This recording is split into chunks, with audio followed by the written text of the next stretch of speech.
ఇక నీ పార్టీ పంచాయతీలు అయిపోతా ఇక నేను డ్యూటీకి పోవాలా లేదా మళ్ళా ఎస్కేప్ అయిపోతే ఇక నేను మళ్ళా తిరగలేను మళ్ళా నేను డ్యూటీలు మానేసుకొని కిరాయి ఇల్లు ఇది కిరాయి కట్టుకోవాలి నేను నువ్వే కడుతున్నాడు కిరాయి ఆడ ఉన్నప్పుడు ఒక్క రూపాయి ఎన్నిక నీకు రాలేకుండా కానీ ఎలాగుంటది ఇప్పుడు మళ్ళా పోతుందా ఇప్పుడు మళ్ళా తెచ్చిరా ఏమని ఏం లేకుంటదా కామ్గా కళ్ళు తాగి ఉండక పేద పరిశాలన చేస్తుంది మాకు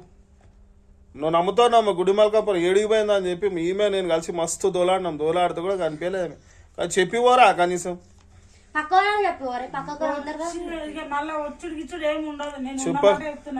కరెక్టే చెప్పి పోలేదు ఇంకొక మాట ఏమిటిదంటే మెయిన్ పాయింట్ ఏమిటిదంటే ఇప్పుడు కిరాయికున్న అందరం ఒక తెలుసు కదా నీ కిరాయి సంగతి ఎట్లుంటది కిరాయికున్న మనం అందరం ఒక రకంగా లేకుంటాం ఇప్పుడు నేను ఈమె అంటే సర్దుకొని పోతాము సర్దుకొని పోతే ఇగో ఈమె టాయిలెట్ వస్తుంది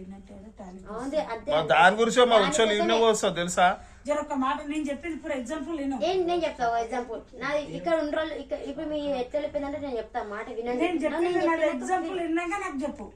అయితే ఏడంటే టాయిలెట్ అవుతుంది అమ్మ నాకు వాష్రూమ్ వచ్చింది జర పోదందా అండి అంటే ఆమెనైనా పోతుంది నేనైనా పోతా ఎవరమైనా ఒకరం పోతాం కదా సరే అట్లా చెప్పలేదు ఇట్లా చెప్పలేదు నీట సింగు పట్టుకొని ఈయన టిడ్చుకుంటూ ఆ మరకలు అట్లే ఉన్నాయి ఇప్పుడు కావాలంటే నీకు కిరాయి పెట్టుకొని కూడా దోలుకొని పోతుంది అంతెందుకు రంగురసం అంత లాంగ్ ఎందుకు పోతావు నేను ఏమంటున్నా కిచెన్ లో ఉచ్చపోతే ఇన్ని రోజులు పిల్లి అనేది చూస్తే పిల్లి